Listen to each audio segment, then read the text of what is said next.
Hello everyone. Good morning, good afternoon, good evening.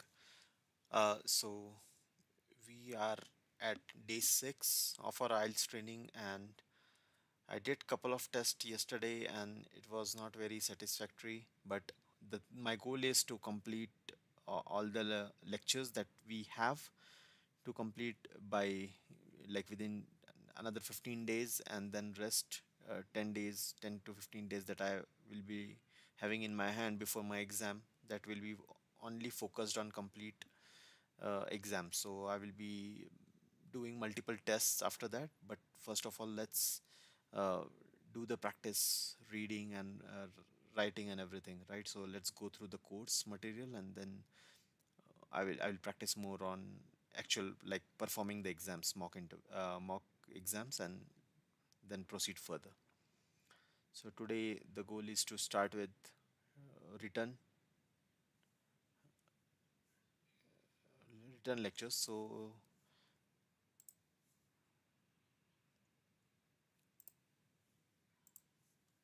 let me go back to,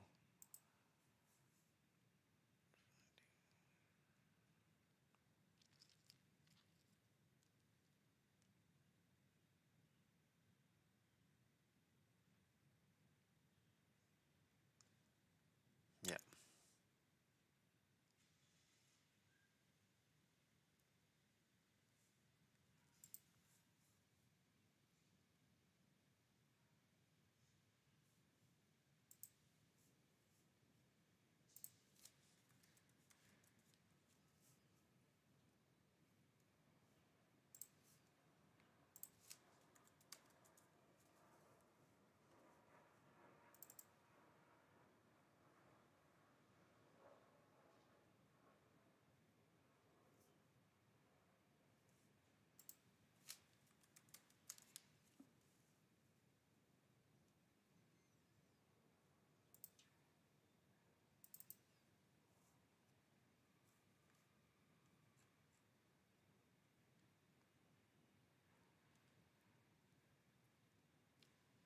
So let's move on to reading section, and this is what my plan is to.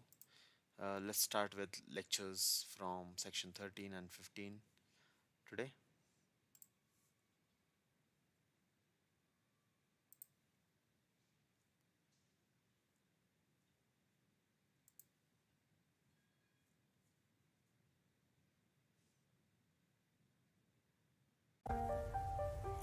Thank you for joining us in this general reading section of our IELTS course. If you're taking this section of the course, that means that you're studying. When it comes to the general reading section of the exam, most students have to understand there's certain questions that go in order and other questions that do not go in order.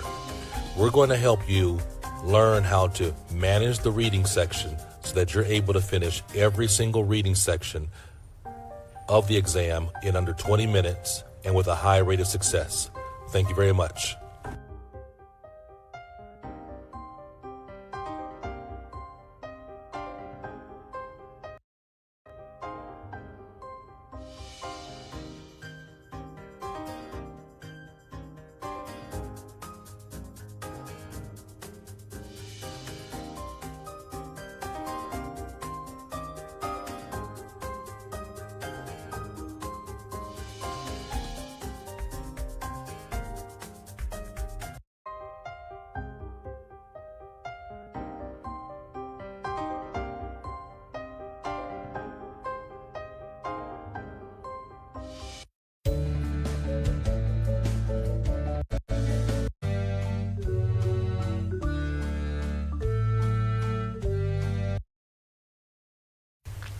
Okay, so in this next video, we're going to take a look at the differences and similarities of the general and academic reading comprehension for the IELTS exam.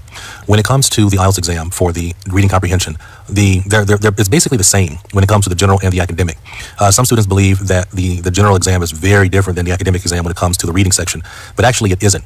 And I think after you listen to this lecture, you'll understand what the similarities are and what the differences are, and that the similarities far, far outweigh the differences. So let's get started. First of all, we can take a look at the similarities in the question types. Look at this list here. Do you see any difference? Look at the academic question types and look at the general question types. As you see, They are the same question types. It's the same as section location, summary, multiple. I mean, look at it. It's the exact same. Should be a clue in terms of their question types. Let's keep moving forward. Now, if the question types are the same, that also means that the strategies are the same. I have had several students take my course. And before I added in this section for the general course, my general exam students would just look at the videos for the academic section for the course for reading comprehension, and they would just apply those strategies from the academic section to the general section and score 7s, 8s, 9s on their reading. The reason why they were able to do that is because the strategy is the same. The question types are the same. The strategy for a short answer question is the same as a strategy for a short answer question for general. The strategy for a matching question for academic is the same strategy for the general in terms of a matching question. So question types are the same. Strategies are the same because the question types are the same. So you're probably wondering, well, what are the differences between these two? Well, you have differences in the passage types, okay? When it comes to the academic section, we have 3 long multi-paragraph passages. And you have 3 question types for each passage. You know what that means is that if for passage number 1, you're going to have a yes, no, not given question, a headings question, and maybe a matching question. You have 3 types of questions for each passage. Okay, that means that generally for the academic section, you're going to have 9 question types. Okay, sometimes those question types might be duplicated because, as you know, they love asking the yes, no, not given question. That's why you have to be great at it. All right, for the academic section, the vocabulary is academic and technical. Although with the technical words, they really don't factor into any of the questions, but they do have technical words in the passages. They have more challenging synonym relationships, and of course the topics. For the academic section, you're going to get into science and history, archaeology, sociology, psychology, art history, all construction, building, space science, robotics. I mean, all kinds of academic topics are what you're going to get into for the academic section. Now, how does a general passage type differ? Well, for the general, usually in section 1, you're going to have 2 to 3 passages. The general has like these short passages. Very short passages. So in section 1, it's going to normally be 2 to 3 passages. Section 2 is going to be 2 passages. And in section 3 is going to be the more difficult one where it's normally just 1 longer passage. But you have these short passages. And normally in sections 1 and section 2, you have 1 question type for a passage. Okay, so for the first one, they may have a news article, and the only question you have to ask, the only question you have to answer for that might be a yes, no, not given question. Then they're going to have another passage which might be an advertisement for something, and for that one, you might have to do a headings question. So the difference is in terms of the general has more passages, but they're very short. Now, the vocabulary is normally upper intermediate level vocabulary. It doesn't really get far into, heavy academic vocabulary or any technical vocabulary, because, the general reading is for people that are doing it for academic purposes. People that are doing it for, the general exams for people that are doing it for immigration purposes, or they're doing it for licensing purposes. The academic is for those that are going to university. Now, of course, with the general passages for the reading, the everyday, the synonym relationships in terms of the vocabulary are going to be much easier for you to process. Now, we can see from this list here that the topics that you're going to have for the general are very different than the academic. You're going to have social life, work life, personal life, newspaper, journal articles, advertisements, employee manuals. You see, it's everyday kind of stuff, everyday kind of topics, everyday kind of issues that you're going to face in the general reading comprehension. But remember the similarities that I just told you about. The question types are the same for the academic and the general. The question strategies are the same for the academic and the general, right? If you've been studying for the academic reading section, you should be able to breeze through the general reading section, okay? Because the passages are a lot easier and they use the same strategies. Now, some advice and suggestions that I have for you. I think you should study the question strategies in the course academic reading section because, like I said, the strategies are the same. Also, watch the live class videos applying the question strategy to the general reading passages. There are some live class videos that walk through a general reading passage showing you how the strategies are applied to the general reading passage. This will give you a lot of great advice on how to really apply the strategies to the passage. That's the focus of this course, the entire course. The entire course is focusing on your ability to apply strategy, to apply tactics. We don't just tell you how to do the course. That's what you get when you look at the books and you read the books and some of these other courses. They say, well, this is how you do it. Right? We tell you how to do it, but more importantly, we show you what to do. We show you how to do it. We demonstrate and illustrate the strategies and tactics so you can have a high rate of success. You want a big impact? This is what I need you to do. Study hard, apply the strategy, and then analyze what you've done. A lot of students don't do that last step. Right? They study, they take a practice test, they move on to the next practice test. You have to be able to go back and analyze what you've done with these general reading passages in terms of when you finish answering. Go back and analyze the synonym relationships. Go back and analyze how they try to trick you or fool you. Go back and analyze, break it down. That's how you're going to have a high rate of success. If you watch the live course videos that I've included, you're going to see what I mean in terms of breaking it down and analyzing. Our process is very, very easy. The process that I just described for you. You need to study, you need to apply, you need to analyze. Those 3 things for the general reading success that I want you to have. Just to tell you a little bit more about us, we have offices and satellite programs all over the places. All ask me on stuff. Wish you good luck. Good luck.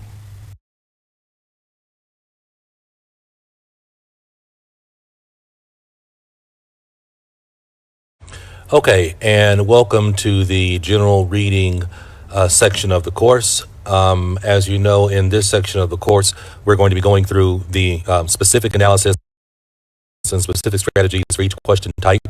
You're going to have several lectures in this section that actually break down each specific question. As I've told you before, or you may have heard before, the reading strategies for the academic section and the general section are actually the same. So if you are coming over from the academic side to watch some of these videos, the strategies being talked about are actually really, really good.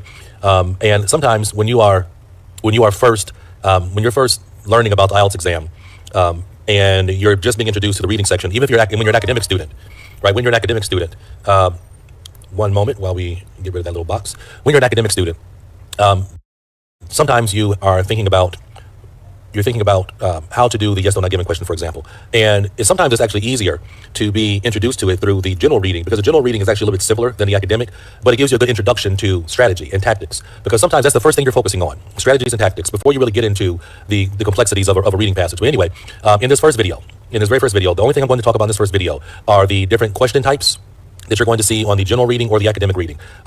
And so when we talk about the different question types, right, we have some different question types. But to start off, before we even go to that point, or go to review that, the reading section is really a combination of two real skills. It's a combination of scanning and comprehension. When I talk about comprehension, of course, you have the sentences within the passage and the questions. But also when I say the word comprehension, I'm also including within that synonym language. Because the IELTS reading is all about vocabulary, synonym language. You have to be able to understand and comprehend synonym language. And you have to be able to scan and find the matching and correlating sentences for the different question types. So doing well on the reading section is really a combination of those two skill sets, scanning and comprehension. And one thing that you may have heard me recommend to students in some of the live videos, and I'll say it again here, is that you have to take the time to work on specific skills that are going to make you better. So I think it's actually a great idea to sometimes not even worry about, when you're looking at a reading passage or looking at questions, it's sometimes a great idea to not even focus on answering the questions. Just work on your scanning ability. Work on your scanning ability. Work on improving your speed at finding the matching sentences for the questions that go in order. Work on finding the matching sentences, the correlating sentences. Get better at that. Get more accurate at that. Work on that skill set. Okay, work on that skill set. Try to get faster at it. But you have to sometimes just practice that specifically. Some people just like to take a whole test, right? But they don't work on the skills that are going to actually make them better. All right, now let's go ahead and get into these different types of questions. You, of course, have the fill the blank question. The fill the blank question is one of the easiest questions on the exam. And the fill the blank question, you can see the strategy there. I'm not going to necessarily go over the strategy right now.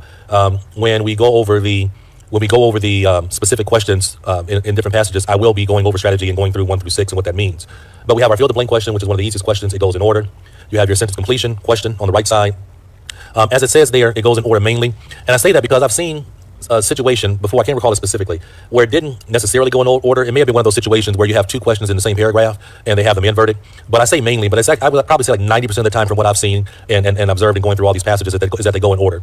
You have your short answer questions. Your short answer questions are the questions that just ask you to provide a 1 to 3 word answer to specific questions, right? You want to always make sure you pay attention to how many words are allowed in the instructions in an answer, because if it says your answer can be no more than 2 words and you put 3 words, they are marking that wrong. You have your flowchart questions, which go in order. If I didn't say it, the short answer question goes in order. Your flowchart questions are those questions where they have one question, then they have an arrow pointing down, and then they have the next question, they have an arrow pointing down. Those are the flowchart questions, and they go in order. And then finally, you have your multiple choice questions, which go in order. You want to note with the multiple choice questions that sometimes the questions, the questions and also sometimes the answers can come from a combination of 2 sentences. So you just want to be aware of that. And then you have, which is for some students, the dreaded yes, no, not given question, or true, false, not given question. For me personally, it's not that much of a complicated question. I think students sometimes overthink it. And where students mess up with their yes, no, not given question is because they actually start making inferences. And making inferences is not required. The IELTS exam does not deal with inference questions, actually. Now, if you're taking the TOEFL exam, then yes, you do have inference questions. But for the IELTS exam, that's where students really mess up, as they start making inferences. Well, maybe this, well, maybe that, but maybe this, but maybe that. You don't do that with the yes, no, not given question. And we'll talk about and walk through the strategy more specifically when we go over that particular or that specific question type. Down there at the bottom, it has a note in terms of watching for starting point sentences or watching for sentences that have semicolons and ands. Sometimes with these questions that go in order, the question sentence might be actually, you might have starting point language. What that means is sometimes they'll take 2 sentences and create 1 question. And there'll be certain language in the question that is from 1 sentence, and then the other part of the language in the question is actually what's being used for the true, false, not given, or for the fill the blank question. And so when that situation happens, that there's a part of the sentence that's really just a starting point, and then the second sentence is actually what's being used for the comparison for like a yes no not given question. And sometimes you see the same thing with a semicolon. You might have a sentence with a semicolon in the passage, in the reading passage, and a semicolon is really a separation of two clauses. And what they're doing many times is they'll take that sentence in the reading passage that has a semicolon separating the two clauses, and then they'll make it or create it into one sentence for a question. And when that happens, you have to be aware again that we're dealing with a starting point situation. And when we come across that situation in the specific question analysis, then I'll point that out to you. Okay. All right. Now, those are all these first questions that we've gone to are going through all the questions that go in order. So if you're not clear what it means by going in order, what I mean by that is after you have question 9, let's say for example question 9 is in paragraph 3. After that you'll find question 10. After that you'll find question 11, and then after that you'll find question 12. Those questions go in order. Okay. It doesn't necessarily mean they go paragraph by paragraph. Question 9 might be in paragraph 2, and then question 10 might be in paragraph 4. All right. And then after question 4, you'll find after question 2 in paragraph 4, then you'll find question number 3. However, if question 1 is in paragraph, let me say it a different kind of way. If question 9 is in paragraph 2 and question 10 is in paragraph 4, that means that question 11 is not going to be in between those two. Question number 11 has to come after question number 10. So I hope I made that clear. All right. Our other question types are a summary question, which is where they have a paragraph. It's basically a fill-the-blank question, but sometimes they're taking sentences from different paragraphs and smashing them together into a summary. You have a paragraph location question, one of the more challenging questions for most students. Most of the time, you're going to see this question in reading passage number 3. And I'll save that for the about reading passage 3. You also have your matching question, which is where they'll give you several names in a box, and you have to match the name in the box to one of the questions. Most of the time, you're looking at what somebody said and matching what they said to one of the questions. That's a matter of, again, if you're being able to recognize synonym language. You have this question. It says something like, which section are the following statements true for? I should have an S on there at the end of statement. I have to make that correction. Which correction are the following statements true for, I should say. This is really like the old classification question they used to do on the academic test, which you don't really see that often anymore. But basically, they're asking you, you have different statements, and they're saying, well, this statement, which section does it belong to? All right, which section does it belong to? Which classification does it belong to, really?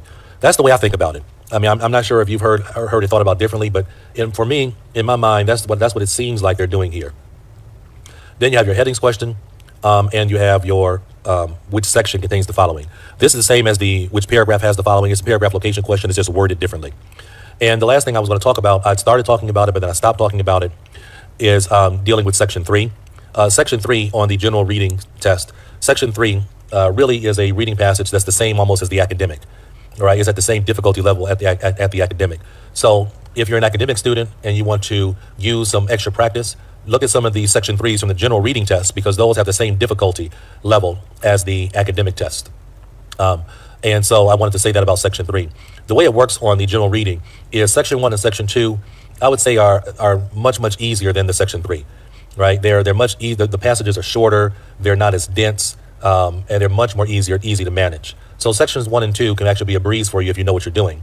And that's what we're going to do in this section of the course for general reading is, make sure you know what you're doing.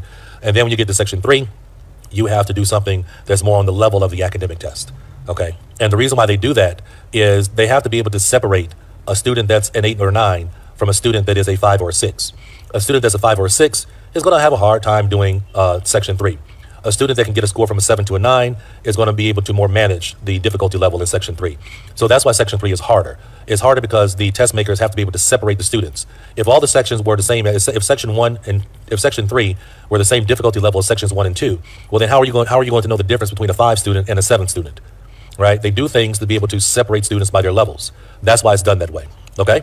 So this has been a review of the question types that you have to deal with on the general reading section. And now we're going to move into our next lectures. Our next lectures will review the specific strategies for each specific question type. And so I look forward to teaching you along the way. And remember, if you have any questions about this lecture or questions that in terms of my reviewing of the different strategy, then please be sure to comment on the video and I'll try to answer your question. I know some people are going to ask me, can I have this document that you have here? Can I have this document? I have to be careful with giving away documents or information, but you're more than welcome to stop the video and take notes from the video and things like that. But I'm very hesitant in terms of giving away documents because sometimes my stuff appears places magically and people take my things. So anyway, I'll talk.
Hello, everybody, and today we're going to go through a really great and helpful lecture that you need to be able to do well on the general reading section. The key for the general reading section, one of the keys, is your ability to be able to scan for synonym language, to be able to look at the question, pull out the keywords in the question, and then locate and find that matching language in the reading passage. The better you are at being able to do that, the more accurate and fast you're going to be at answering questions, right? Now, today, what we're working on is just scanning, just trying to get better at scanning and finding keyword language, because that type of language helps point us to the answer, all right? So, this is something that I want you guys to really work on. All right, it's time for a review of the fill the blank question. Now, the fill the blank question is one of the easier questions on the reading test for the Ielts exam. And so you really, really want to do well when it comes to this question. In this lecture, I'm going to give you a really good breakdown of how to attack this question. So let's go ahead and get into the strategy. So with the fill the blank question, just as a review, this question is just requiring you to fill in a missing word, right? There's a missing word in the sentence. And so you have to, examine the sentence, and then you have to, number 2, scan. You have to pull out the keywords in the question, then go to the passage, and you have to scan for the matching sentence to that question. Then you have to read that sentence and pull out what word goes on the blank line. Now, as you see in the example here to the right, you see that it's possible to have 2 blank lines, like number 33 and number 34. You have 2 blank lines within one question. And for number 35, you have 2 blank lines within one question. So you have to have 2 words there. So clearly this is from reading passage number 3, right? But the fill in the blank question is really, really straightforward. Okay, really straightforward. And so now I'm going to go over some of the more specific strategy. But first, let's get into some helpful information. You know that this question goes in order. I've mentioned it before. This is a question type that goes in order. That means that after number 5, you'll find number 6, and before number 5, you'll find number 4. This is a great question to complete first. A really, really good question to do first in a question set, because it's easier to do, and it will allow for you to be able to really get a good handle on what the passage is talking about when you have to go back and do those questions that don't go in order. Now, 80% of the answers are located in one sentence. What that means is there's one sentence from the passage, and also you have the question. Now, I will say this, that percentage of the answer being located in one sentence is slowly dropping down more and more as the test is progressing forward with the real exam. Now they're trying to really create a compound sentence, meaning that they're really taking 2 sentences now, 2 sentences, and using 2 sentences from the passage to create one question, right? One sentence in a question. And so you have to be aware that that is a trend, right? One of the things I try to make sure that I pay attention to and advise you on are the trends that are happening with the exam. And one of those trends is that they really are using more and more, are using 2 sentences to create a question. So they'll take maybe some information from sentence number 3 in paragraph number 2, and some information from sentence number 4 in paragraph number 2. Take that information together and create one question. Okay? And so a lot of the question language might come from sentence number 3, and then the answer will be located in sentence number 4. So just be aware of that, because it's happening more and more. Okay, now let's go ahead and take a look at the application of the question strategy. So here I put together the questions and the matching passage language. So when you're talking about strategy, you look over to the right-hand side, and you'll see that the answering strategy, you first want to examine the questions, look at the questions. I think it's a good idea to try to first identify which question is easier to do first, right? Some questions have very specific language or specific details. When you're looking at these questions, there really is this one, number 3. Number 3, I think, is actually the easiest one to start with first. We don't see 1 and 2 above this, but number 3 mentions 26 children, right? That might be really easy to find, right? And I know number 4 and 5 will be below that, and numbers 2 and 1 will be above that. So you want to examine the question, identify the keywords, right? Identify the keywords in the question. So, for number 3, 26 children, And the language I want to pay attention to that's going to connect to the answer is the word different, right? And then for number 4, the language that's going to connect to the answer is older. And for number 5, we have equal number of new and blank. So whatever this answer is for number 5, it will connect to the word new, right? Connect to the word new. So I think it's really important for you to really recognize the language that's coming before or after the blank line, because your answer choice will always connect to that language. So when I'm looking at a sentence, when I'm looking at a matching sentence in the passage, I'm not trying to comprehend that entire sentence. I'm trying to locate the language that's coming before or after the blank line, because I know that's what my answer is going to point to. So many students waste time and get caught up in trying to, I need to understand the entire sentence and comprehend the entire sentence. For a fill the blank question, that's not necessary. Once you find the matching sentence, look at it. Find the language that comes before and after the blank line, and you'll find the answer choice. So identify the keywords, start with the easiest question, scan the passage for matching language, and then we're going to apply the strategy. So here, for number 3, right, we see it right here, and it says, so we start by conducting 26 in-home ethnographies in 3 markets across the United States, right? So our answer is really, really clear. We see 26, right? And it says in 3 markets. In 3 is synonym for different, in 3 markets. Here it says in 3 markets across the United States. So the word order is a little bit different, because in the question, it says from different U.S., and here it says in 3 markets across the United States, instead of saying in 3 U.S. markets. So that's what I mean by reordering the language, sentence reordering, right? Sentence reordering. But the answer is markets. Now, number 4 is really straightforward. Not going to spend a lot of time on it. Some children have older. Here it says, because previous research has shown the effects of older siblings. Answer is number 4. And number 5 is really straightforward also. Equal number of new and experienced players. In order to understand both experienced and new, right, we divided the sample, right? So we have an equal number of experienced and new. Again, all they did was switch up the word order, new and experienced, experienced and new. Let's go ahead and look at another example. Right here for number 12, it says the track that took Bingham down the Urumba Valley had been created for the transportation of. My answer is going to connect to what language? Transportation of. When Bingham and his team set off down the Urumba in late July, they had an advantage over travelers who had preceded them. Right? A track had recently been blasted down the Valley Canyon to enable rubber to be brought up by mules from the jungle. So it had been created for the transportation of rubber. Right? Transportation is what? Brought up by mules. Brought up by mules is a synonym for transportation. And what are they transporting? They are transporting rubber. Again, we are switching up the word order. Here it says transportation of rubber is the answer. In the passage it says rubber to be brought up by mules. Right? That is a switch in the word order. But I know my answer choice is connected to transportation. And then number 13 is in paragraph number C. Bingham found out about the ruins of Machu Picchu from a blank in the Urubamba Valley. I'm sorry, that's Urubamba Valley.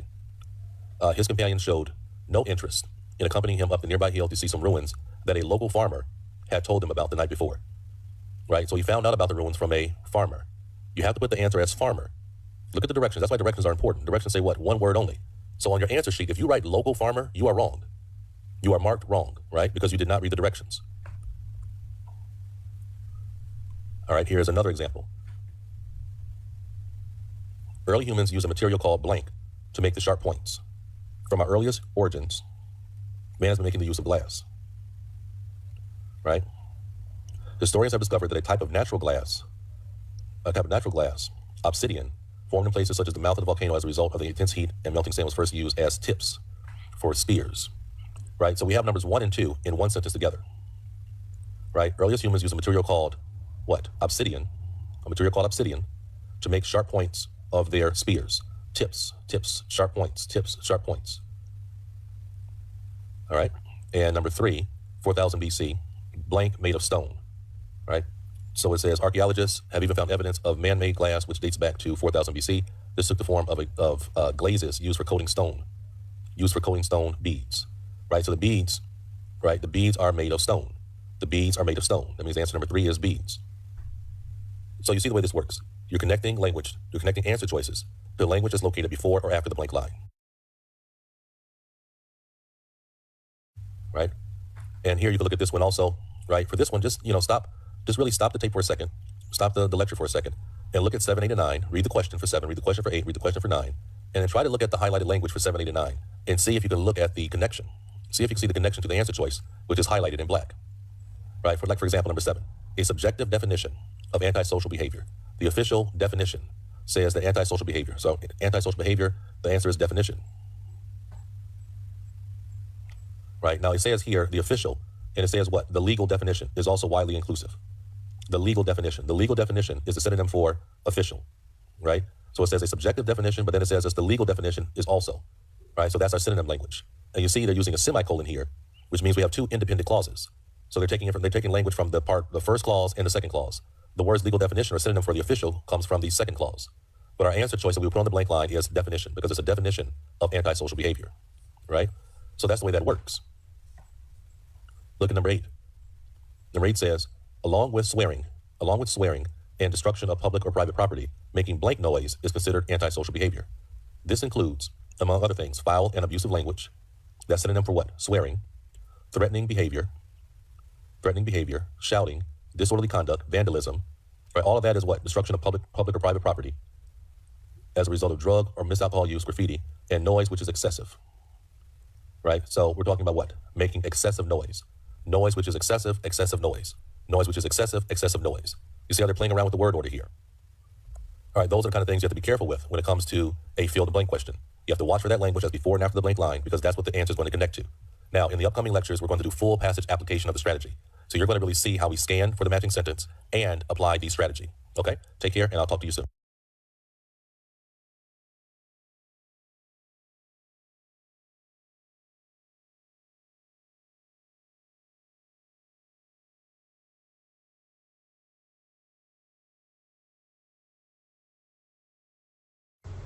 Okay, everybody, the first lecture that we're going to go over in terms of specific question strategy is dealing with the fill the blank question.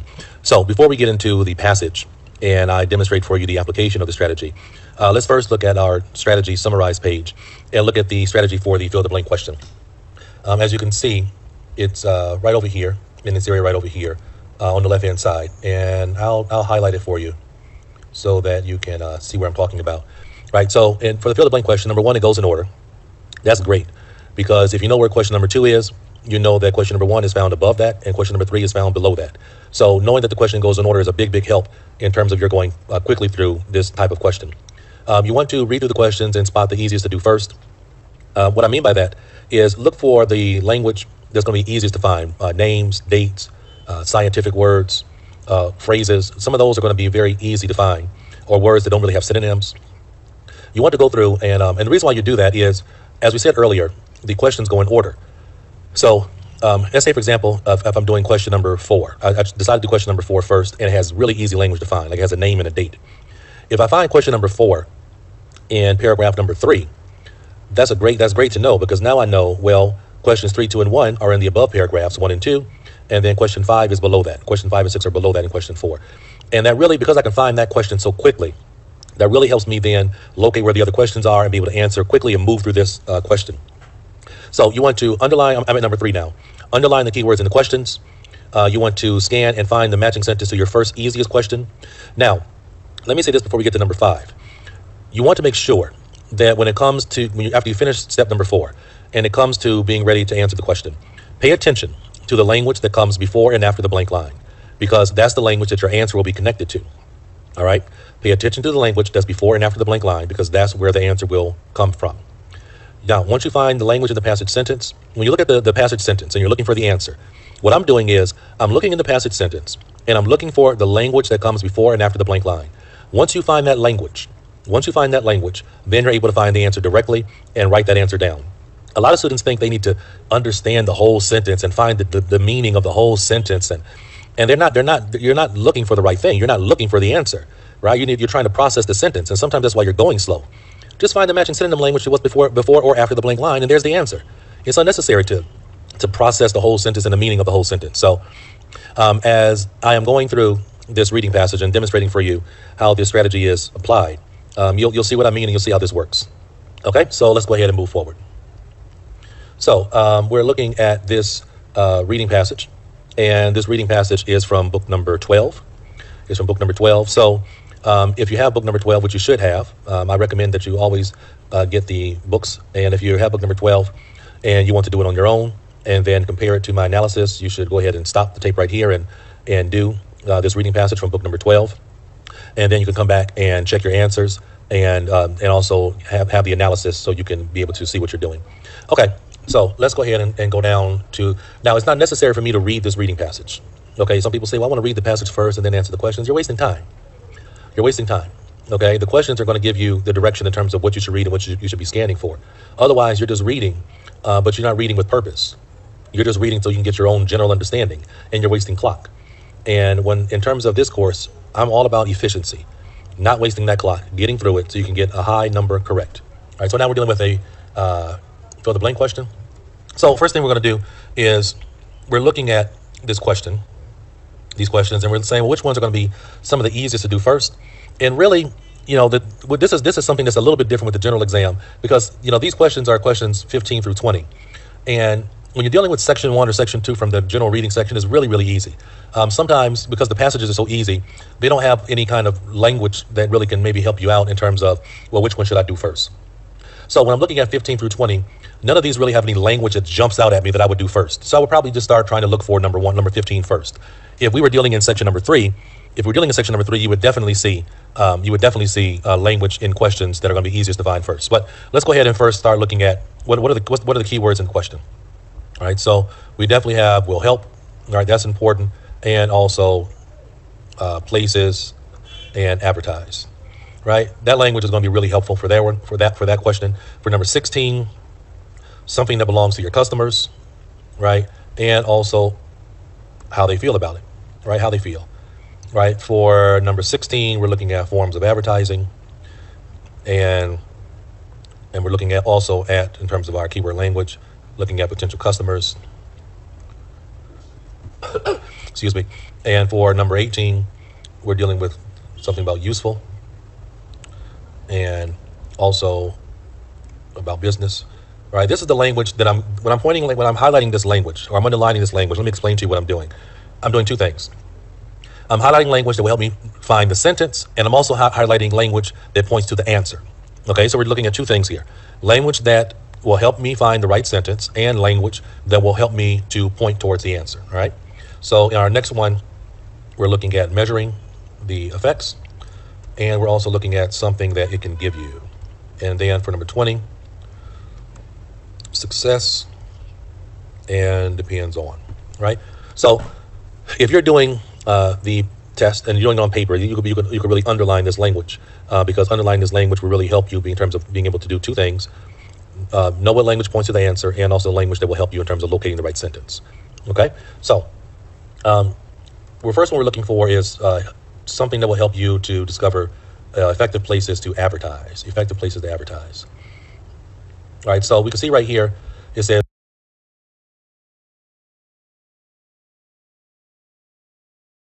knowing where your customers look. This is where knowing where your customers look, or knowing where your customers look for advertising, right? So I know that number 15 is going to be right here. It's going to be in this paragraph right here. That's what number 15 is going to be. It's going to be in that paragraph. Okay. Now, when I look at this paragraph, I'm looking at something that will help you. Language that means the same as something that will help you. All right. And also we have places to advertise. Places to advertise help me to know that was the paragraph we should be looking at. But I'm looking for language that says will help you. Language that means will help you, because that's going to help me in terms of finding the answer. Right. Now, I see the language right now. All right. This is the language in that answer that is going to point to the right here. That's why it pays 2. That's why it pays 2. All right. So that's why it pays 2 is the synonym language for will help you. That's why it pays 2 is synonym language for will help you. So our answer is, of course, going to be right here, research. Right. So that's why it pays to do a bit of research is the same thing as saying it will help you. Some research will help you. Some research will help you, which is from the question. Some research will help you is the same as saying that's why it pays to do a bit of research. Okay. So it's all about synonym language. It's all about synonym language, right? So I know this is where I have to look. This is where I need to find the sentence that has the language that's going to point towards the answer, right? So we know for number 15, excuse me, we know for number 15 that our answer is going to be research, right? Our answer is research. Now 16, right? Now I know this question goes in order. That means 16 has to come next. So 16 says a blank of your customers, something of your customers will show you how they feel, right? How they feel. Okay. Something of your customers will show you how they feel.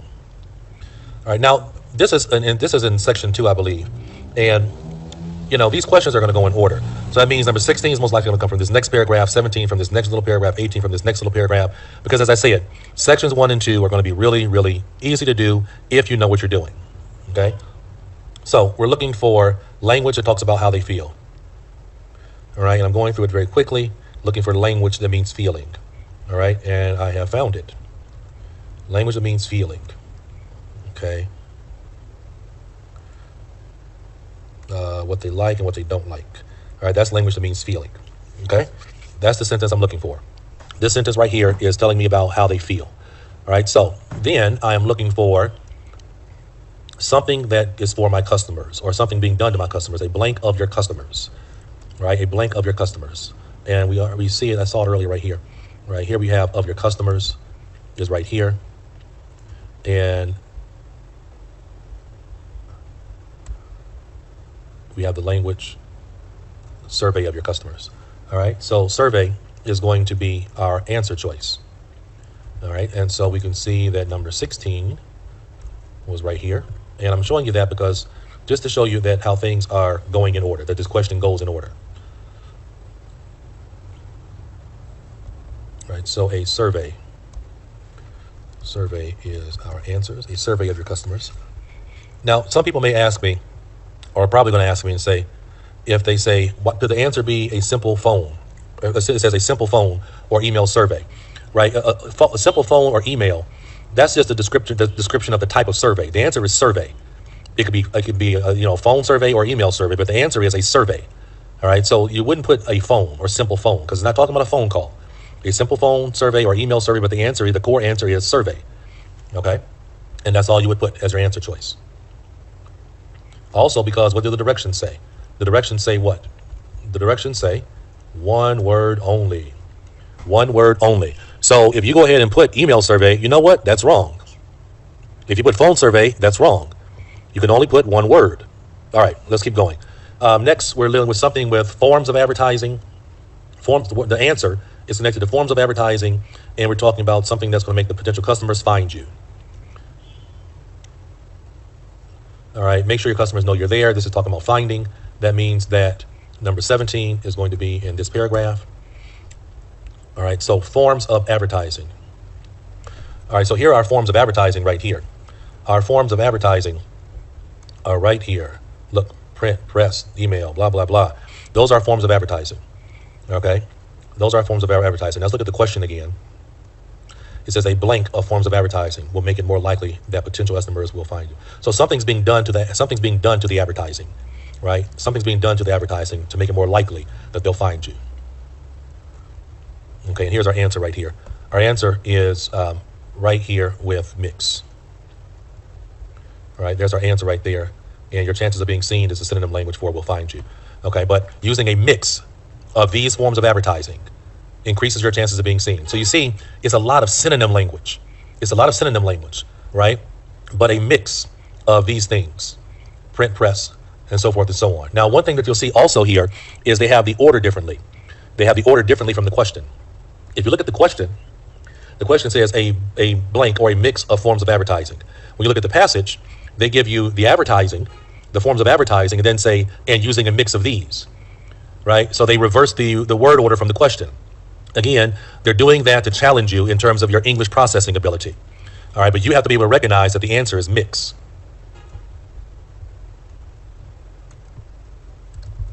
Okay?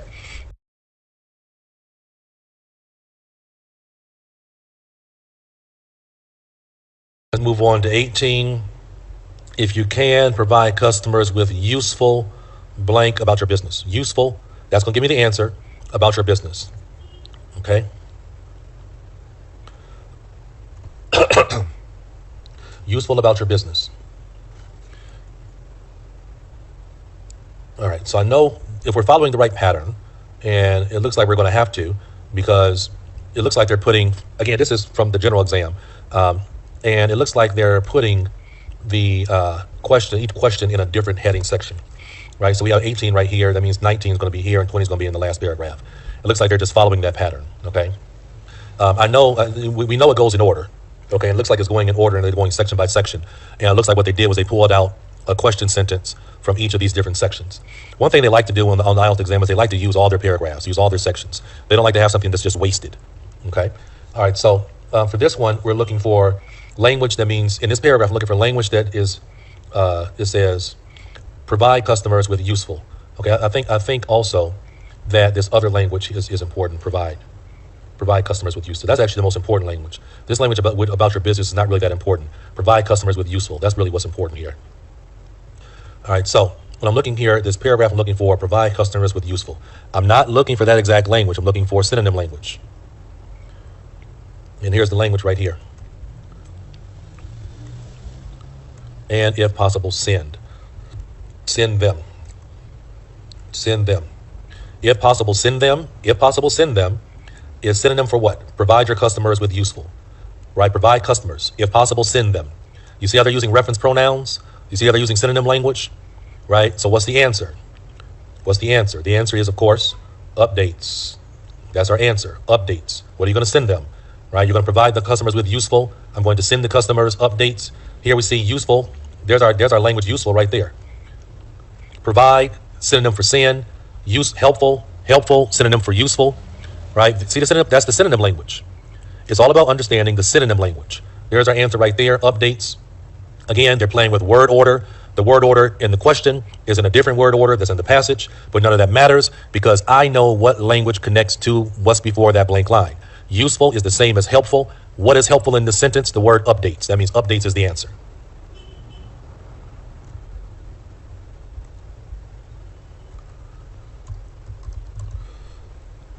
All right, this next one, measuring, and what's my language before the blank line? My language before the blank line is what? Can give you. I know my answer is going to connect to can give you. I know that, right? I know that. So I'm looking for measuring, and something in that sentence about measuring can give you.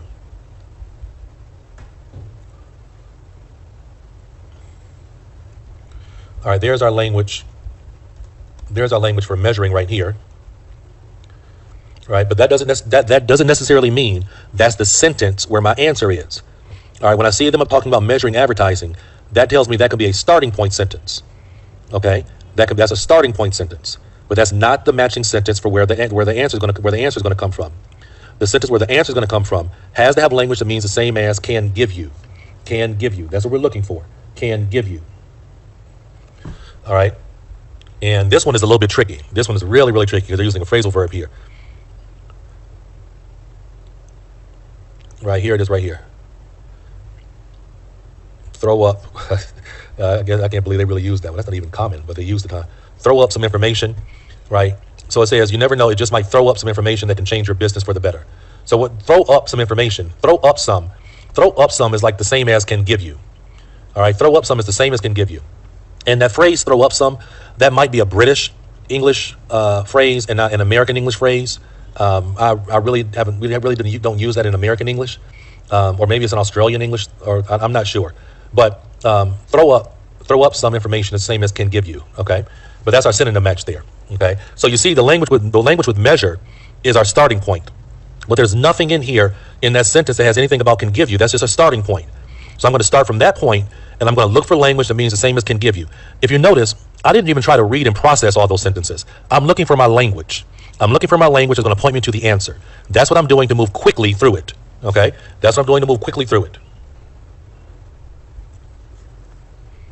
All right, so the answer is information. The answer is information. All right, and so can give you some information.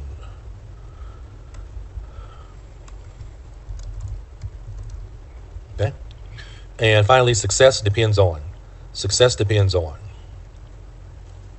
And as I told you, they're just taking it paragraph by paragraph. That means 19 is there. That means 20 is here. Right, so when it goes in order. It goes in order. And if this were an academic essay or academic reading passage, you wouldn't have all these different headings, right? The main difference is that they're not going to have these separate headings and sections, which makes it a little bit easier. They're going to have they may have the same level, the same amount of paragraphs. Each paragraph is a little bit longer, right? Each paragraph is a little bit longer, and it's not sectioned like this. But the questions on the academic go in order. The questions as you're seeing here on the general, they go in order. Okay, it's the same thing. So I did a little side talking. Sorry about that, and we should probably go back and look at the question again. Success and depending on. That's what we're looking for. Success and depending on. Success and depending on. All right. Success and depending on. A recent survey found is your greatest asset. Okay. So your reputation is your greatest asset, right? Your reputation is your greatest asset. Okay. So this is our sentence with the answer. All right. This is our sentence with the answer right here. Your reputation is your greatest asset, right? This sentence, again, you have to understand synonym language. You have to understand synonym language. When it says when it says success is your greatest asset, that's the same thing as saying so your reputation is your where it says success. I'm sorry. Let's go back and look at the question. Where it says success in finding your new customers largely depends on your okay. It depends on your reputation because it says reputation is your greatest asset. Reputation is your greatest asset. Okay. So again, that's talking about your success in finding largely. Largely is the same as what? When you see this language largely right here, right? Largely. All right, largely is the synonym. What's the synonym for largely? The synonym for largely is greatest, right? The synonym for largely is greatest. And what language is connected to that synonym for largely? The language connected to that is going to be reputation. All right, so that's our video giving an analysis of breaking down how to do a fill the blank question. I hope this was very informative for you, and now you have a better and deeper understanding of how to do a fill the blank question. So thank you very much, and we're going to move on into our next analysis. I'll talk to you soon.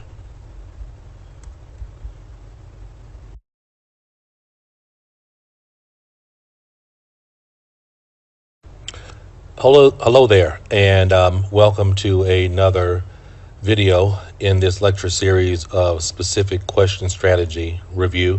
We're going to look again at the fill the blank question. The reason why I'm doing two videos for the fill the blank question is because they love to ask this question on the general reading section, and so I'm going to do another video explaining the strategy and applying the strategy for the fill the blank question, just to make sure you got it. This reading passage that I'm going to be doing is from book number 12.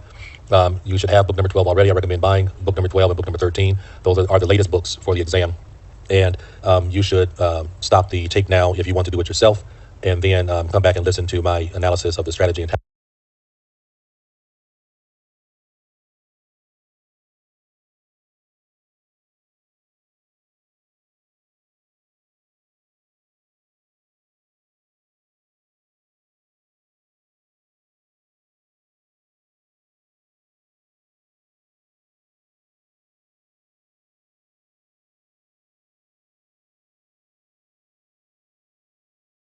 So now let's try to let us try to give one reading test based on whatever we have learned today.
So I was able to do it in 9 minutes, but one question was wrong.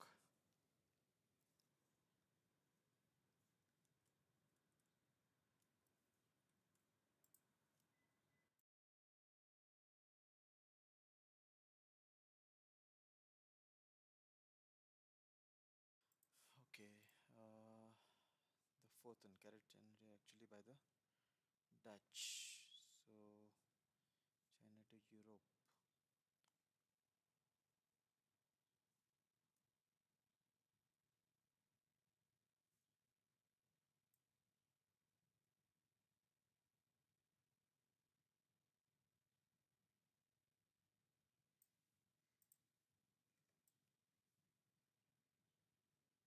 This was done by the Dutch. Okay, this the last is this was continue.